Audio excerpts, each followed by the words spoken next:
نحمده ونصلي على رسوله الكريم اما بعد فاعوذ بالله من الشيطان الرجيم بسم الله الرحمن الرحيم رب اشرح لي صدري ويسر لي امري واحلل عقدة من لساني يفقهوا قولي۔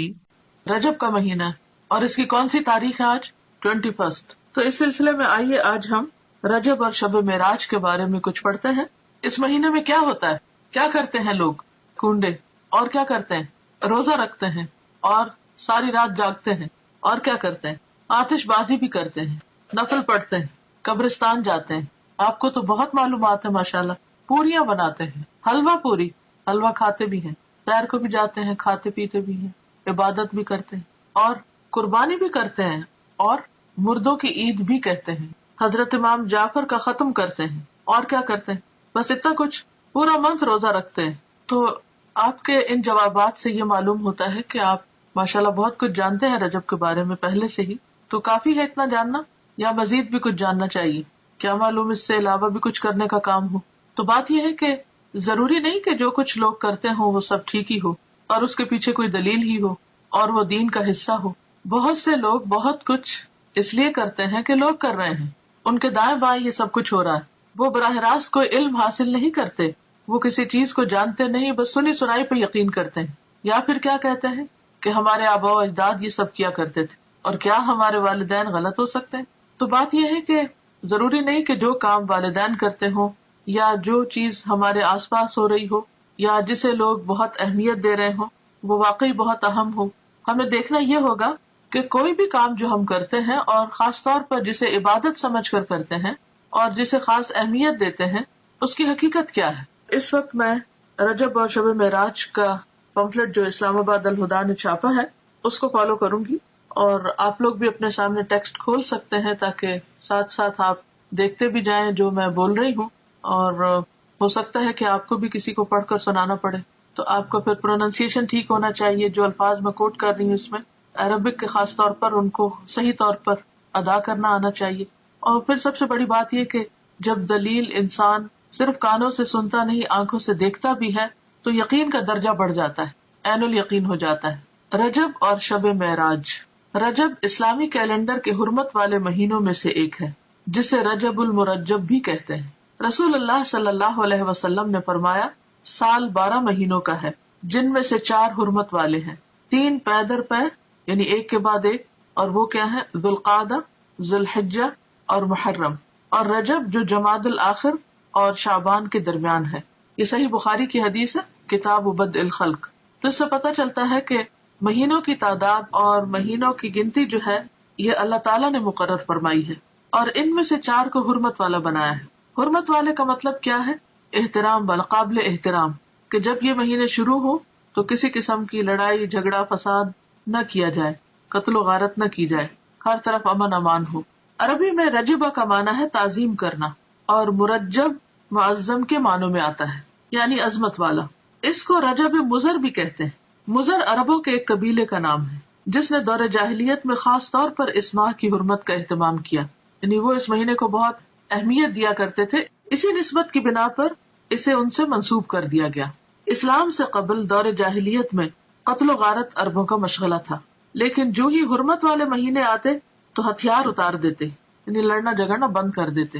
لہٰذا رجب کے بارے میں قبل از اسلام جاہلی عرب کہا کرتے تھے، رجب منسل الاسنہ، رجب وہ ہے جو تیز ہتھیاروں کو اتار دے، یعنی جس میں لڑائی جھگڑا بند ہو جائے، ختم ہو جائے، یعنی اس کی تعظیم اور احترام لازم ہے۔ بہقی کی روایت میں آتا ہے کہ جاہلی لوگ ان مہینوں کا احترام کرتے، خصوصاً رجب کا، اور اس میں جنگ نہ کرتے اور بتوں کے نام پر جانوروں کی قربانی کرتے۔ یعنی صرف یہ نہیں تھا کہ وہ جنگ نہیں کرتے تھے بلکہ اس کے ساتھ ساتھ وہ بتوں کے نام پر قربانی بھی کرتے، گویا انہوں نے اس مہینے کو عبادت کا مہینہ قرار دیا۔ تاہم گزرتے ہوئے وقت کے ساتھ اس ماہ میں عبادت کے مندرجہ ذیل طریقے رواج پا گئے، یعنی اور طریقے بھی آ گئے، صرف قربانی نہیں بلکہ کچھ اور چیزیں بھی شامل کر لی۔ بالکل ایسے ہی ہوتا ہے نا کہ جب ہم کھانا کھانے لگتے ہیں تو ایک مین میل ہوتا ہے اور اس کے ساتھ طرح طرح کی چٹپٹی چیزیں اور بھی لوازمات ہم شامل کر لیتے ہیں۔ تو اسی طرح جب ایک بدعت شروع ہوتی ہے تو پھر وہ ایک تک نہیں رکتی بلکہ اس کے ساتھ ساتھ اور بھی بہت سے کام شروع ہو جاتے ہیں، کیونکہ اللہ کی طرف سے جو دین آتا ہے بندے کے لیے اس پر تو بندہ مطمئن ہو جاتا ہے، وہ تھوڑا بھی کافی ہو جاتا ہے. لیکن جب انسان خود سے کوئی دین ایجاد کرنے لگتا ہے اور پھر ہر شخص دین کو اپنے ہاتھ میں لے لیتا ہے تو پھر اس کی کوئی حد نہیں ہوتی، آپ کہیں پر سٹاپ نہیں لگا سکتے. نبی صلی اللہ علیہ وسلم سے پہلے حضرت ابراہیم علیہ السلام نے جو قربانی کی تھی وہ رجب کے مہینے میں نہیں تھی، اور نہ ہی یہ ان کی سنت تھی. یہ عربوں نے خود سے ایک اختراع کی تھی اور اس کے علاوہ بھی کچھ کام کرتے. اور پھر نہ صرف یہ کہ دور جاہلیت میں بلکہ دور اسلام کے بعد بھی جب دین کی تعلیمات آہستہ آہستہ لوگوں کے اندر سے کم ہونا شروع ہوئی اور بہت سی بدعات نے رواج پا لیا، تو پھر مسلمان ہوتے ہوئے بھی لوگ اس مہینے کو بہت معزز اور محترم قرار دیتے اور اس میں عبادت کے خود ساختہ طریقے انہوں نے رائج کر دیے جو کہ اصل سنت سے ثابت نہیں. وہ کیا تھے طریقے؟ پہلی چیز تو قربانی کا اہتمام. اس ماہ میں کچھ لوگ قربانی کرتے ہیں جو کہ دور جاہلیت کی رسم ہے. جاہلی عرب العتیرہ کے نام پر اس مہینے میں بکری کی قربانی کیا کرتے تھے، یعنی اونٹ نہیں، بھیڑ نہیں، گائے نہیں، بلکہ بکری. اور ذبح کی گئی بکری کی کھال کسی درخت پر ڈال دیتے تھے. اسے رجبیتن، رجب والی قربانی کہا جاتا، یعنی جس بکری کی کھال درخت پہ لٹکی ہوتی تو اس سے لوگوں کو کیا پتا چلتا کہ یہ رجب والی قربانی ہے، یعنی مزید اہتمام کر لیا. ایک تھے کہ قربانی کی، پھر یہ کہ قربانی بکری کی، پھر یہ کہ اس کی کھال درخت پر. اب ان باتوں کا دین سے کیا تعلق ہے؟ یہ تو انسانوں کو مشکل میں ڈالنے والی بات ہے. بخاری اور مسلم کی روایت میں ابو ہریرہ رضی اللہ عنہ رسول اللہ صلی اللہ علیہ وسلم سے روایت کرتے ہیں، لا فرع ولا عتیرہ، فرع اور عتیرہ کچھ نہیں. اونٹنی کا پہلا بچہ جو بتوں کے نام پر ذبح کیا جاتا فرع کہلاتا. یعنی عربوں میں صرف عتیرہ نہیں تھی، فرع بھی تھا، اور اس کے علاوہ بھی بحیرہ اور صائبہ اور حام اور وسیلہ جن کا تذکرہ آپ قرآن مجید میں پڑھتے ہیں. یہ مختلف طریقے تھے ان کے ہاں بتوں کے نام پر قربان کرنے کے، اور ان سب جاہلی عربوں کے خود ساختہ طریقے تھے. یہ ان کی اپنی اختراعات اور بدعات تھی جو انہوں نے دین کے نام پر، ثواب کے نام پر اور مختلف فائدوں کے خاطر ایجاد کر لیے تھے. یہ ابراہیم علیہ السلام کی سنت نہ تھے. خصوصی نماز کا اہتمام. بعض لوگ اس ماہ میں خصوصی نماز صلاۃ الرغائب پڑھتے ہیں. رجب کے پہلے جمعہ کی رات کو 12 رکعات 6 سلام سے پڑھی جاتی، جس میں سورت اخلاص کے بعد ہر رکعت میں 3 مرتبہ سورت القدر پڑھی جاتی ہے. یہ بدعت 4 صدی میں شروع ہوئی جس کی کوئی اصلیت نہیں. امام ابن تیمیہ لکھتے ہیں کہ تمام علماء نے اجماع کے ساتھ اس نماز کو موضوع یعنی من گھڑت قرار دیا ہے، یعنی اس کی کوئی اصل نہیں ہے دین میں. دین تو مکمل ہو چکا ہے. نبی صلی اللہ علیہ وسلم ہر روز تہجد کی نماز پڑھا کرتے تھے، اور اس میں کبھی بھی یہ نہیں ملتا کہ آپ نے کوئی مخصوص سورت ہی پڑھی ہو اور پھر اس میں یہ کہ ہر رکعت میں وہ سورت 3 بار پڑھی ہو. جیسے یہاں پر انہوں نے سورت اخلاص اور اس کے بعد ہر رکعت میں 3 مرتبہ سورت القدر پڑھنے کا لکھا ہے، اور کئی لوگ بڑی پابندی کے ساتھ اس کو پڑھتے بھی ہیں. اور پھر اس کے ساتھ بہت سی من گھڑت قسم کی فضیلتیں اور فائدے بھی منسوب کر دیے گئے ہیں. تو اسلام میں اس کی کوئی حقیقت نہیں، نہ قرآن میں اس نماز کا ذکر ہے، نہ نبی صلی اللہ علیہ وسلم نے اس نماز کی تاکید کی ہے یا تلقین، اور نہ ہی اس کا وجود ہے کسی بھی حدیث یا فقہ کی کتاب میں. یہ سراسر لوگوں نے خود گھڑ لی. عبادت کا صرف وہی طریقہ پسندیدہ ہے، عبادت وہی قابل قبول ہے جو اللہ اور اس کے رسول کی اتھارٹی کے ساتھ ہو، ان کے حکم کے مطابق ہو. خود سے عبادت کے طریقے ایجاد کرنا اللہ کی اتھارٹی میں یا اللہ کے حکم میں دخل دینا ہے، اور یہ انتہائی غلط چیز ہے کہ جس کام کے لیے ہم انٹائٹلڈ ہی نہیں، جو ہمارا کام ہی نہیں، اس میں انٹرفیئرنس کیسی؟ عبادت کے طریقے بتانا صرف معبود کا کام ہے، عابد کا کام نہیں. عابد بندہ غلام تو صرف پیروی کرے گا، اطاعت اور فرما برداری کرے گا، وہ خود سے وہ قانون نہیں بنائے گا. تو اس چیز کی کسی کو بھی اجازت نہیں. تو ہم سب کو اس کے بارے میں بے حد محتاط رہنا چاہیے. اور دین کے نام پر، عبادت کے نام پر، ثواب کی خاطر کیا جانے والا کوئی بھی کام جب بھی ہم شروع کریں تو ضرور یہ سوچیں کہ کیا اس کی کوئی دلیل قرآن میں ہے، کیا یہ سنت رسول صلی اللہ علیہ وسلم سے ثابت ہے، کیا یہ اجر جو بتایا جا رہا ہے واقعی حقیقی معنوں میں اس کا کچھ وجود ہے یا صرف ایک جھوٹ گڑھ لیا گیا ہے. اس طرح کی چیزیں دین میں شامل کرنا اور پھر ان کی پابندی کرنا، اور ایک خاص رات میں یا خاص دن میں یا خاص طریقے پر، یہ سب چیزیں دین میں دخل اندازی ہے اور یہ ناپسندیدہ ہے. آپ سوچئے کہ اگر آپ مثلاً کہیں پر کوئی قانون بنا رہے ہیں یا پالیسیز بنا رہے ہیں یا کسی بھی قسم کا کوئی ڈسپلن قائم کر رہے ہیں، اور ایک وہ شخص جس کا اس سے کوئی تعلق نہیں معاملے سے، وہ بیچ میں آ کر اپنی ایک کلاس ڈال دے، اپنی طرف سے کوئی چیز لوگوں کو اس کی پابندی کروانا شروع کر دے، تو یہ جرم ہوگا ایک، یہ دوسرے کی ٹیریٹری میں مداخلت ہوگی کہ آپ کو جس کام پہ اپوائنٹ نہیں کیا گیا. یا پھر یہ کہ مثلاً اگر کسی کو کسی خاص قانون کی پابندی کروانے کے لیے کہا گیا اور وہ اس قانون کے ساتھ کچھ اور قانون اپنی طرف سے بھی شامل کر دے جس کی اس کو اجازت نہ ہو، اس کے پاس کوئی اتھارٹی نہ ہو، کوئی سند نہ ہو، تو یہ طریقہ انتہائی معیوب ہے. تو دین کے معاملے میں بھی ہمیں نہایت سمجھداری سے کام لینا چاہیے اور دین کو بس اتنا ہی رکھنا چاہیے کہ جتنا وہ ہے یا جتنا ہمیں دے دیا گیا ہے. اگر ہم کچھ چیزیں اپنی طرف سے شامل کریں گے تو ایسا کرنا دین کو بوجھل بنانا ہوگا، مشکل بنانا ہوگا اور لوگوں کے لیے زندگی کو دوبر کرنے کے مترادف ہوگا، اور یہ انتہائی ناپسندیدہ بات ہے. کیونکہ ہمارے لیے اتنا ہی دین کافی ہے جتنا ہمیں اللہ اور اس کے رسول صلی اللہ علیہ وسلم نے دے دیا.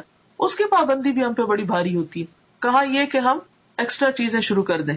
پھر عمرہ کا اہتمام، لوگ اس ماہ میں خصوصی طور پر عمرہ کا اہتمام بھی کرتے ہیں، جبکہ قرآن اور حدیث سے اس بات کا کوئی ثبوت نہیں ملتا کہ آپ صلی اللہ علیہ وسلم نے اس ماہ میں عمرہ ادا کیا ہو. بلکہ حضرت عائشہ رضی اللہ تعالی عنہا نے ایک موقع پر اس کی تردید بھی کی ہے.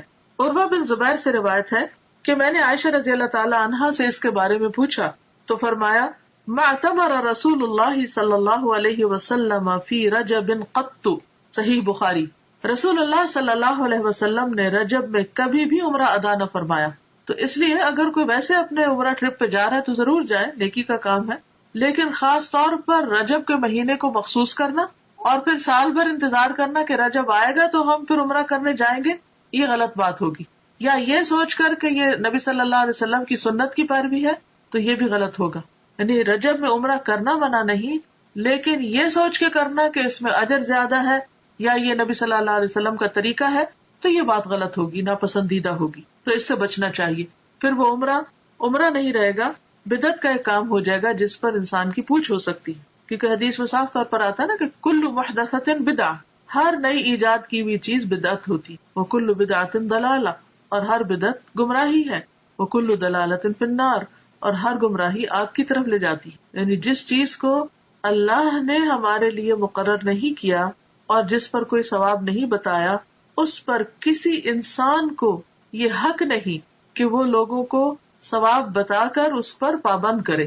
پھر روزوں کا اہتمام، بعض لوگ اس ماہ میں خصوصی روزوں کا اہتمام کرتے ہیں. صحیح روایات سے پتہ چلتا ہے کہ آپ نے کبھی مسلسل 3 ماہ رجب، شعبان اور رمضان روزے نہ رکھے اور نہ اس کی تاکید کی. شعبان اور رمضان کا تو ملتا لیکن رجب کو آپ نے ساتھ نہیں ملایا. بعض لوگ 27 رجب کا روزہ رکھتے ہیں اور اس روزے کو عام دنوں کے روزوں سے افضل سمجھتے ہیں، یعنی خاص طور پر 27 تاریخ کے روزے کا اہتمام، یہ بھی درست نہیں. متعدد احادیث سے نبی کریم صلی اللہ علیہ وسلم کا مخصوص دنوں یا تاریخوں میں نفلی روزوں کا اہتمام کرنا ثابت ہے. یعنی ایسا نہیں کہ کوئی دن اور مقرر نہیں، اور دن ہے مقرر، لیکن وہ آپ صلی اللہ علیہ وسلم نے خود کیے ہیں.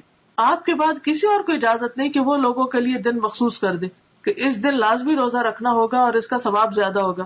متعدد احادیث سے نبی کریم صلی اللہ علیہ وسلم کا مخصوص دنوں یا تاریخوں میں نفلی روزوں کا اہتمام کرنا ثابت ہے، جیسا کہ ایام 20 میں ہر قمری مہینے کی 13، 14، 15 تاریخ.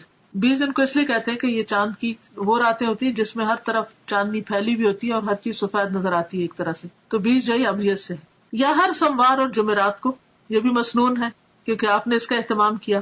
ذوالحجہ کے ابتدائی عشرے میں پہلے 10 دن یعنی 9، 10 محرم کو ابتدائی عشرے میں، یعنی اس کا مطلب نہیں کہ 10 تاریخ تک، 10ویں تاریخ کو تو عید ہوتی ہے، یعنی 9 تاریخ تک مراد ہے.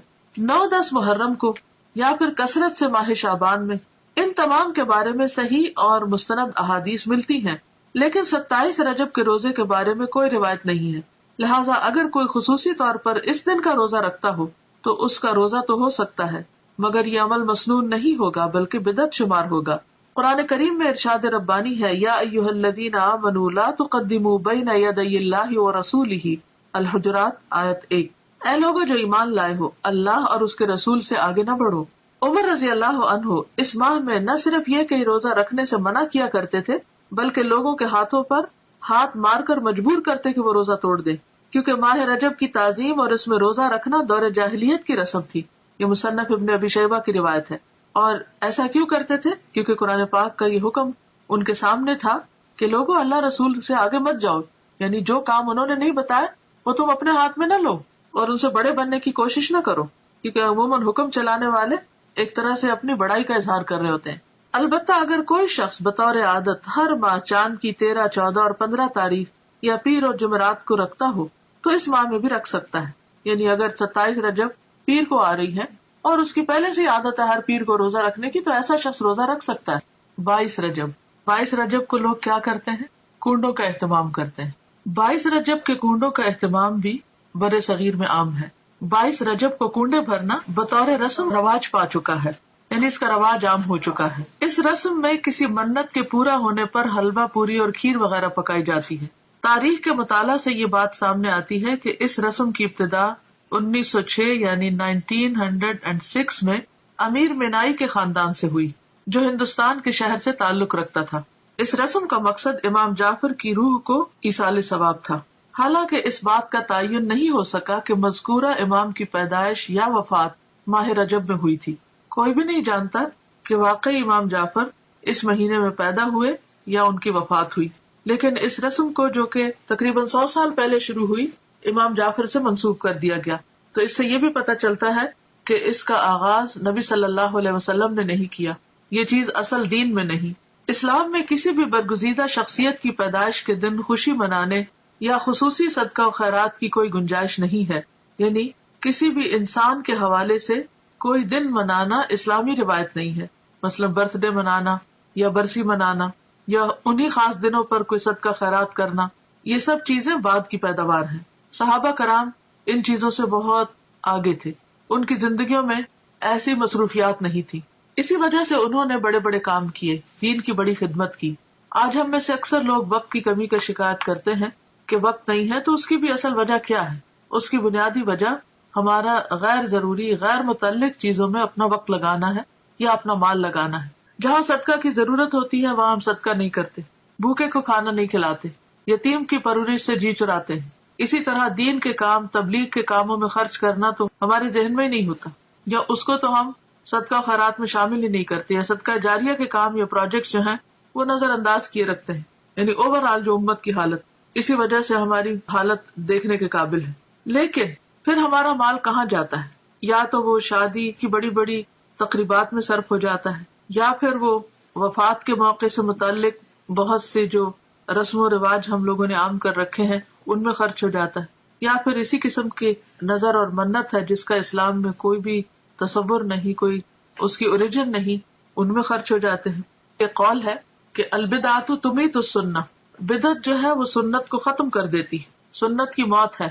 یعنی کوئی بھی سنت رواج نہیں پا سکتی اگر کہیں پر بدعت چھائی ہوئی ہو. تو یہ عام سمجھ میں آنے والی کامن سینس کی بات ہے کہ اگر آپ اپنے وقت کو یا اپنی جگہ کو یا اپنے کسی بھی کام کو غیر ضروری چیزوں سے اسٹف کر دیں گے، بھر دیں گے، اور غیر متعلقہ چیزیں اس میں کرنے لگیں گے، تو جو اصل چیز ہے یا اہم کام ہے وہ نہیں ہو سکے گا. مثلا اگر اپنے اہم وقت میں پرائم ٹائم میں آپ فضول باتیں کرتے رہیں، ادھر ادھر گھومتے پھرتے رہیں، تو آپ کا نماز کا وقت نکل جائے گا. اسی طرح اگر آپ اپنے صدقہ خیرات کو غیر ضروری چیزوں پر لگا دیں گے تو ضروری چیزوں پہ خرچ کرنے کے لیے آپ کے پاس مال نہیں رہے گا. اسی طرح اگر آپ کی دلچسپیاں صرف انٹرٹینمنٹ میں لگ گئی تو آپ کے پاس وقت نہیں رہے گا کہ آپ کوئی سنجیدہ کام کر سکیں. تو بات یہ ہے کہ اسلام میں کسی بھی برگزیدہ شخصیت کی پیدائش کے دن خوشی منانے یا خصوصی صدقہ خیرات کی کوئی گنجائش نہیں ہے. علاوہ ازیں کنڈوں کا نہ قرآن و سنت میں ذکر ہے، نہ ہی صحابہ کرام، تابعین یا تبع تابعین کے زمانے میں اس کا کوئی ثبوت ملتا ہے. یعنی ان لوگوں کے ہاں اس کا کوئی کانسیپٹ ہے ہی نہیں. تو جو چیز قرآن و سنت سے ثابت نہیں، اس کے کرنے پر کوئی اجر و ثواب بھی نہیں. اور اگر ہم بعد میں کوئی ایسی چیز ایجاد کرتے ہیں اور اجر و ثواب کی نیت سے کرتے ہیں تو وہ بدعت میں شمار ہوگا، اس کے فائدے کی بجائے گناہ ہوگا. لہٰذا ایسی چیزوں سے بچنا ضروری ہے. اصل دین کیا ہے؟ ہمارے ذہن میں واضح ہونا چاہیے کہ اصل دین کیا ہے. اصل دین وہ ہے جو اللہ تعالیٰ نے محمد صلی اللہ علیہ وسلم کے ذریعے ہم تک پہنچایا. یعنی دین اللہ کی اطاعت و فرمانبرداری، اس کے احکامات کے آگے سر تسلیم خم کرنے اور محمد صلی اللہ علیہ وسلم کی سنت پر عمل کرنے کا نام ہے. ارشاد ربانی ہے، الیوم اکملت لکم دینکم واتممت علیکم نعمتی ورضیت لکم الاسلام دینا. المائدہ 3. آج میں نے تمہارے لیے تمہارا دین مکمل کر دیا اور تم پر اپنی نعمت تمام کر دی اور تمہارے لیے دین اسلام کو پسند کر لیا. لہذا کوئی بھی ایسا کام جو آپ صلی اللہ علیہ وسلم نے نہ کیا اور نہ ہی اس کا حکم دیا، اسے دین کا حصہ سمجھتے ہوئے ادا کرنا اور پھر اس پر اجر و ثواب کی توقع رکھنا بدعت ہے. نبی کریم صلی اللہ علیہ وسلم کا ارشاد ہے، کل محدثۃ بدعہ وکل بدعۃ ضلالہ وکل ضلالۃ فی النار. بے شک ہر نئی بات بدعت ہے اور ہر بدعت گمراہی ہے اور ہر گمراہی آگ میں لے جانے والی ہے. بدعتی کے بارے میں رسول اللہ صلی اللہ علیہ وسلم کا ارشاد مبارک ہے کہ اللہ تعالیٰ بدعتی کی توبہ قبول نہیں کرتا جب تک کہ وہ بدعت ترک نہیں کرتا. یہ صحیح حدیث ہے ترغیب و ترہیب کی. یعنی ایسے شخص کی توبہ بھی قبول نہیں ہوتی جو ان چیزوں کو چھوڑتا نہیں جو دین کے نام پر اس نے خود ایجاد کر لی یا نبی صلی اللہ علیہ وسلم کے بعد اگر کسی نے ایجاد کی اور وہ ان کی پیروی اور پابندی کر رہا ہے.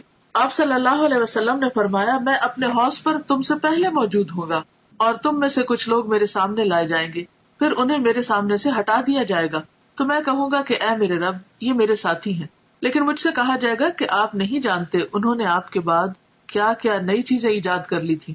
یہ صحیح بخاری کی روایت ہے. تو اس سے آپ اندازہ لگائیں کہ اگر کوئی شخص دین میں نئے طریقے ایجاد کرتا ہے اور ان کی پابندی کرتا ہے اور ان کو فرض کے درجے پر لے آتا ہے تو قیامت کے دن ایسے شخص کو نبی صلی اللہ علیہ وسلم کے حوض سے پانی نصیب نہ ہوگا اور آپ اس شخص سے خفا ہوں گے کیونکہ اس نے دین کو اپنے ہاتھ میں لے لیا.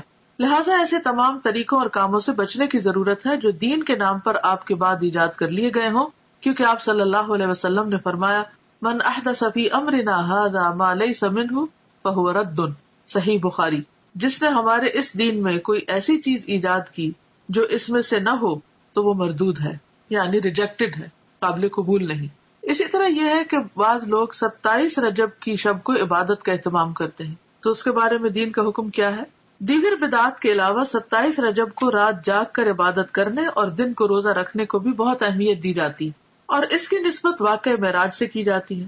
حالانکہ نبی کریم صلی اللہ علیہ وسلم نے اپنی حیات مبارکہ میں واقعہ معراج کے بعد اس رات کسی خصوصی عبادت کا نہ تو اہتمام کیا اور نہ ہی نبی کریم صلی اللہ علیہ وسلم کا کوئی قول یا عمل 27 رجب کی شب خصوصی عبادت کے بارے میں ہے. یعنی یہ سب کچھ سیلف کریٹڈ ہے. نہ تو آپ نے ایسی کوئی عبادت کی اس رات، نہ صحابہ نے روزہ رکھا اور نہ ہی آپ نے کوئی ایسا حکم دیا. آپ کے جانثار صحابہ کرام یا ازواج مطہرات میں سے بھی کسی نے اس کا اہتمام نہیں کیا. لہٰذا ایسے تمام طریقوں اور کاموں سے بچنے کی ضرورت ہے جو دین کے نام پر نبی کریم صلی اللہ علیہ وسلم کے بعد ایجاد کر لیے گئے ہوں. یعنی اپنی طرف سے کسی چیز کی پابندی نہ اپنے اوپر اس طرح فرض کے درجے میں کرنی چاہیے اور نہ ہی کسی اور کو اس کا پابند کرنا چاہیے. واقع معراج کے ظہور کی حقیقت اپنی جگہ مسلم ہے. یہ واقعہ تو پیش آیا ہے مگر یہ بھی ایک حقیقت ہے کہ اس کے رونما ہونے کی تاریخ کے بارے میں کم و بیش 36 مختلف اقوال ملتے ہیں. 36 ڈفرنٹ ورژنز ہیں. بعض کے مطابق یہ واقعہ ربیع الاول میں ہوا، بعض نے رمضان، بعض نے ہجرت سے چند سال بعد اور بعض نے چند ماہ قبل کہا. اس کی حتمی تاریخ کسی صحیح حدیث سے یقینی طور پر ثابت نہیں کہ واقعی یہ 27 رجب کو ہی ہوا ہوگا. تاہم یہ بات تسلیم شدہ ہے کہ نبی کریم صلی اللہ علیہ وسلم کو مکی زندگی کے آخری حصے میں یہ خاص مشاہدہ کرایا گیا جس میں ہمارے لیے سیکھنے اور عمل کرنے کے بہت سے پہلو ہیں. قرآن پاک میں اللہ تعالیٰ نے فرمایا ہے سبحان الذی اسری بعبدہ لیلا من المسجد الحرام الی المسجد الاقصی الذی بارکنا حولہ لنریہ من آیاتنا انہ هو السمیع البصیر. سورۃ بنی اسرائیل آیت نمبر 1. پاک ہے وہ ذات جو اپنے بندے کو ایک رات میں مسجد الحرام سے مسجد اقصی تک لے گیا جس کے آس پاس ہم نے برکت رکھی ہے. یعنی اس علاقے میں اللہ نے برکتیں نازل کی ہیں تاکہ ہم اسے اپنی بعض نشانیاں دکھائیں. یقیناً وہ خوب سننے والا اور خوب دیکھنے والا ہے. اس آیت میں جس واقعے کی طرف اشارہ ہے وہ اسراء کے نام سے مشہور ہے. اسراء کے لفظی معنی ہے رات کو سفر کرنا، رات کو چلنا. یہ وہی سفر ہے جس میں نبی کریم صلی اللہ علیہ وسلم کو جسم اور روح سمیت مسجد الحرام یعنی مکہ سے مسجد اقصی فلسطین تک معجزاتی طور پر لے جایا گیا یعنی براق پر. فرشتوں کی ہمنشینی کا یہ سفر اس زمانے کے حالات، اسباب سفر اور فاصلے کی طوالت کی وجہ سے انسانی عقل اور سمجھ سے بالاتر ہے. یعنی انسان نہیں سمجھ سکتا کہ ایک رات میں آپ اتنی تیزی سے وہ سفر کیسے کیے اور کس طرح آپ واپس بھی آ گئے.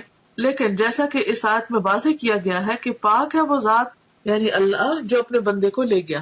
یعنی اللہ تعالیٰ کے لیے کچھ بھی مشکل نہیں. جن چیزوں کو ہم ناممکن سمجھتے ہیں وہ اللہ کے ہاں ناممکن نہیں. تو جس ذات میں کمال قدرت ہو وہ سب کچھ کر سکتا ہے. اس حیرت انگیز اور ایمان افروز سفر کی تفاصیل بخاری اور مسلم سمیت احادیث کی دیگر کتب میں موجود ہیں. تو اب ہم اس کے بارے میں پڑھیں گے کہ یہ واقعہ کیسے رونما ہوا.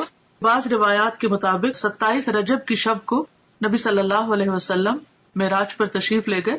اگرچہ اس کے بارے میں اختلاف ہے لیکن پھر بھی عام طور پر غالب گمان یہی ہے کہ آپ اسی شب کو تشریف لے گئے تھے. تو آئیے تھوڑا سا اس بارے میں دیکھ لیتے ہیں کہ آپ نے اللہ سبحانہ وتعالیٰ کی کون کون سی نشانیاں دیکھی، کیا کیا چیزیں مشاہدہ فرمائی، اور ان میں ہمارے لیے کیا سبق ہے. آغاز سفر اور شق صدر. شق کہتے ہیں پھاڑنے کو، اور صدر کہتے ہیں سینے کو، اور شق صدر کا معنی ہے سینے کو کھولنا. اس کی تفصیل آگے ملے گی، ابھی اتنا ہی کافی. انس بن مالک رضی اللہ عنہ سے مروی ہے کہ معراج کی رات جب بیت اللہ سے نبی کریم صلی اللہ علیہ وسلم کو لے جایا گیا تو وحی آنے سے قبل آپ کے پاس 3 فرشتے آئے.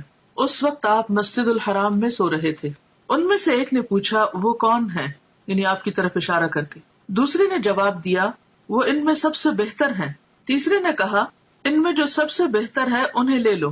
اس رات اتنا ہی واقعہ پیش آیا اور نبی صلی اللہ علیہ وسلم نے اس کے بعد انہیں نہیں دیکھا یہاں تک کہ وہ دوسری رات آئے جبکہ آپ کا دل دیکھ رہا تھا اور آپ کی آنکھیں سو رہی تھیں لیکن دل نہیں سو رہا تھا. تمام انبیاء کی نیند ایسی ہی ہوتی ہے. انہوں نے آپ سے کوئی بات نہ کی یہاں تک کہ آپ کو اٹھا کر چاہے زمزم کے پاس لٹایا. چاہ کہتے کنویں کو، یعنی زمزم کے کنویں کے پاس. یہاں جبریل علیہ السلام نے اپنا کام سنبھالا اور سینہ مبارک گردن تک خود اپنے ہاتھ سے چاک کیا یعنی کاٹا، اور سینہ اور پیٹ کی تمام چیزیں نکال کر انہیں اپنے ہاتھ سے زمزم کے پانی سے دھویا. جب خوب دھو چکے تو آپ کے پاس سونے کا ایک تشت لایا گیا. تشت پلیٹ کو کہتے ہیں، جیسے ٹرے وغیرہ. اس میں سونے کا ایک بڑا پیالہ تھا جو حکمت اور ایمان سے پر تھا، یعنی بھرا ہوا تھا. اس سے آپ کے سینے اور گلے کی رگوں کو پر کر دیا، یعنی بھر دیا. وہ حکمت اور ایمان انڈیل دیا سینے اور گلے کی رگوں کو.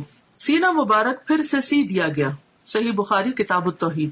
اور بہت سے لوگ اس بات پر حیران ہوں گے اور پریشان بھی ہوں گے کہ یہ کیسے ممکن ہے کہ کسی کا سینہ چاک کر دیا جائے. تو بات یہ ہے کہ اگر آج اللہ تعالیٰ نے انسان کو یہ عقل دی ہے اور انسان سرجری کے ذریعے سینہ کھول کے پھر اسے بند کرنے کے قابل ہو گیا ہے، اور یہاں تک کہ بعض لوگوں کا ہارٹ ٹرانسپلانٹ کیا بھی گیا ہے اور کافی حد تک اس میں کامیابی بھی ہوئی ہے، تو کیا اللہ کے بھیجے ہوئے فرشتوں اور خاص طور پر جبریل علیہ السلام جو القوی الامین ہے، اللہ تعالیٰ ان کو یہ ٹیکنیک نہیں سکھا سکتا، ان کو یہ طریقہ نہیں بتا سکتا کہ سینہ کھولا کیسے جائے اور سینہ بند کیسے کیا جائے؟ تو یہ بھی اللہ کی نشانیوں میں سے ایک نشانی ہے. اور ایسا علم ہمارے ایمان بالغیب کا ایک ٹیسٹ ہے بیسیکلی، کہ کیا ہم اس پر ایمان رکھتے ہیں. بعض اوقات قرآن مجید میں ایسی کوئی بات آتی ہے جیسے موسیٰ علیہ السلام کے معجزات کا ذکر ہے یا دیگر انبیاء کے، تو ہم یہ سوچ کر اس کو مان لیتے ہیں کہ یہ اللہ کا کلام ہے اور قرآن مجید میں کوئی شک نہیں اور یہ درست ہوگا. لیکن جب حدیث میں ہم ایسی کوئی بات پڑھتے ہیں تو بعض اوقات ہم شک میں پڑ جاتے ہیں. تو ہدایت کے لیے بے حد ضروری ہے کہ والذین یؤمنون بما انزل الیک وما انزل من قبلک، وہ لوگ جو ایمان لاتے ہیں اس چیز پر جو آپ کی طرف نازل کی گئی. یعنی صرف قرآن مجید ہی نہیں نازل کیا گیا، حکمت بھی نازل کی گئی. اور جیسا کہ اس حدیث سے تو واضح طور پہ پتہ چل رہا ہے کہ آپ کے سینے کو حکمت سے بھر دیا گیا. تو یہ کہاں سے آئی تھی حکمت، کہاں سے آیا تھا ایمان، کون لایا تھا؟ وہی لایا تھا جو دوسری وہی لاتے تھے، یعنی جبریل علیہ السلام. کہاں سے لائے تھے؟ اللہ سبحانہ وتعالیٰ کی طرف سے لائے تھے، اور پھر آپ کے اندر انڈیل دی گئی، ڈال دی گئی، اور اس سے آپ کا سینہ بھر دیا گیا. اب آپ سوچ رہے ہوں گے کہ حکمت اور ایمان تو ایبسٹریکٹ چیزیں ہیں، اور گلے کی رگیں جو ہے یا سینہ جو ہے یا دل جو ہے وہ دیکھنے کو مادی چیزیں ہیں، تو یہ کیسے ممکن ہوا؟ تو آپ دیکھیے کہ جیسے روح غیر مادی ہے اور ہمارا جسم مادی ہے. جب روح انسان کے اندر آتی ہے تو وہ تو نظر نہیں آتی، اس کا تو کوئی وزن نہیں ہوتا، تو وہ کیسے آ جاتی؟ وہ کون ڈالتا ہے؟ وہ بھی تو اللہ تعالیٰ فرشتے کو بھیج کر روح ڈالتے ہیں نا. تو جو رب ایک ایبسٹریکٹ چیز کو، نظر نہ آنے والی چیز کو انسان کے جسم کے اندر اور پورے جسم کے اندر ایک فرشتے کو بھیج کر ڈال سکتا ہے، جو رب، کیا وہ رب ایمان اور حکمت کو ایک پیغمبر کے سینے میں نہیں ڈال سکتا؟ خواہ وہ مادی تھے یا نہیں تھے، وہ جس بھی حال میں تھے، ہمیں اس کا علم نہیں دیا گیا. ہمارا فرض بنتا ہے اس پر ایمان لانا، کیونکہ یہ ایمان بالغیب ہی کی ایک قسم ہے. تو یہ سفر کا آغاز تھا، یعنی آپ نے ابتدا میں کچھ نشانیاں دیکھی اور ان کو محسوس کیا، اور خواب میں آپ کو چیزیں دکھائی گئیں. اس کے بعد پھر کیا ہوا؟ مسجد الحرام سے مسجد اقصیٰ تک اسراء کا واقعہ، اور اسراء عربی میں کہتے ہیں رات کے وقت سفر کرنے کو. اس کے بعد آپ کے پاس شراب، دودھ اور شہد کے برتن لائے گئے. آپ نے دودھ پسند فرمایا. جبریل علیہ السلام نے کہا آپ نے فطرت پائی، آپ کو ہدایت نصیب ہوئی اور آپ کی امت کو بھی. یہ مسند احمد کی روایت کا حوالہ ہے. حوالہ جہاں لکھا ہوتا ہے اس کا معنی ہوتا ہے کہ بات پوری کی پوری نہیں لکھی گئی بلکہ اس میں کچھ اختصار کے ساتھ روایت کی گئی ہے، یعنی اس انفارمیشن کا سورس مسند احمد ہے۔ یہاں پر آپ دیکھیے کہ آپ صلی اللہ علیہ وسلم براق پر سفر کرتے ہیں، انبیاء کی امامت کرتے ہیں، اور پھر اس کے بعد آپ کی مہمانی کی جاتی اور 3 چیزیں پیش کی جاتی، اور تینوں میں سے آپ دودھ کو پسند کرتے ہیں۔ تو اس سے یہ پتہ چلتا ہے کہ انسان کے کھانے پینے کی جو چوائس ہوتی ہے وہ اس کی شخصیت کی عکاس ہوتی ہے۔ اب دنیا میں بھی اگر کوئی شراب کو پسند کرتا ہے تو اس کا مطلب یہ ہے کہ اس کی ایک خاص قسم کی پرسنالٹی، دودھ کو پسند کرنے والے شہد کو پسند کرنا ہے، تو ہر انسان اپنے اپنے مزاج کے مطابق چیزوں کا انتخاب کرتا ہے، اور پھر بعض لوگوں کا انتخاب صرف ان کی اپنی ذات تک نہیں، ان کے خاندان اور پھر خاندان سے آگے بھی لوگوں کو متاثر کرتا ہے۔ تو خاص طور پر جو لوگ دین کا کام کرنے والے ہیں ان کے لیے بے حد ضروری ہے کہ وہ انبیاء کی سنت کو فالو کریں اپنے کھانے پینے کی چوائس میں بھی۔ مسجد اقصی سے آسمانوں کی طرف معراج، معراج کا لفظ جو ہے یہ عین را جیم سے ہے، عروج اسی سے ہے جس کا معنی ہوتا ہے بلندی، اور معراج عربی میں سیڑھی کو کہتے ہیں۔ مسجد اقصی سے آپ کو عالم بالا میں لے جایا گیا۔ معراج عربی میں سیڑھی کو کہتے ہیں جو اوپر چڑھنے کے لیے استعمال ہوتی ہے۔ اس نسبت سے سفر کے اس حصے کو بھی معراج کہا گیا ہے۔ بیشتر مفسرین کے نزدیک سورۃ النجم کی درج ذیل آیات واقع معراج کی دلیل ہیں۔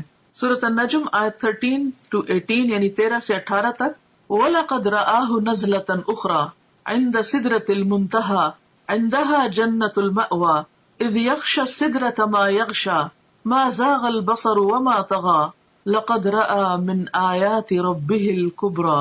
اور ایک مرتبہ پھر اس نے سدرۃ المنتہا کے پاس اس کو اترتے دیکھا۔ کس نے کس کو دیکھا؟ محمد صلی اللہ علیہ وسلم نے جبریل علیہ السلام کو دیکھا۔ اس کا مطلب یہ کہ آپ سدرۃ المنتہا تک تشریف لے گئے، جہاں پاس ہی جنت المأوا ہے۔ سدرہ کہتے ہیں بیری کے درخت کو۔ اس وقت سدرہ پر چھا رہا تھا جو کچھ چھا رہا تھا، یعنی نور وغیرہ۔ اس کی وضاحت یہاں نہیں کی گئی لیکن مراد یہی ہے۔ نہ نگاہ چندھیائی نہ حد سے متجاوز ہوئی، یعنی نہ نگاہ چندھیائی۔ چندھیائی کا مطلب یہ ہے کہ جب ہم مثلا سورج کی طرف دیکھتے ہیں تو ہماری آنکھیں کیسے ہو جاتی ہیں، ایک دم ہم سکویز کرنے لگتے ہیں آنکھوں کو، تو یہ چندھیانا ہوتا ہے، یعنی پوری طرح آنکھ کھول کے نہ دیکھنا۔ تو نہ نگاہ چندھیائی نہ حد سے متجاوز ہوئی، یعنی جہاں تک دیکھنے کا حکم تھا وہی تک ٹھہری رہی، اس سے آگے نہیں گئی۔ اور اس نے یعنی محمد صلی اللہ علیہ وسلم نے اپنے رب کی بڑی بڑی نشانیاں دیکھی۔ تو یہ آیات اس بات پر دلیل ہے کہ آپ صلی اللہ علیہ وسلم اس رات صرف مسجد اقصی تک نہیں بلکہ آسمانوں پر تشریف لے گئے، اور صرف آسمانوں تک نہیں سدرۃ المنتہا تک گئے، اور وہاں تک تشریف لے گئے جہاں نہ کوئی انسان گیا، نہ کوئی جن اور نہ کوئی فرشتہ۔ مندرجہ بالا آیات میں نبی کریم صلی اللہ علیہ وسلم کے آسمانوں کی طرف جانے اور سدرۃ المنتہا اور اس کے آس پاس کی چیزوں کو دیکھنے کا ثبوت ملتا ہے۔ سفر آسمان، مسجد اقصی میں تمام انبیاء کی امامت کے بعد سواری کے لیے براق پیش کیا گیا۔ آپ دوبارہ اس پر سوار ہو کر پہلے آسمان تک گئے۔ جبریل علیہ السلام نے آسمان کا دروازہ کھلوایا، فرشتوں کی طرف سے پوچھا گیا کون ہے؟ جبریل علیہ السلام نے فرمایا میں جبریل ہوں۔ پوچھا گیا ساتھ کون ہے؟ بتایا گیا محمد صلی اللہ علیہ وسلم ہے۔ پوچھا گیا ان کو پیغام الہی دے کر بھیجا گیا ہے؟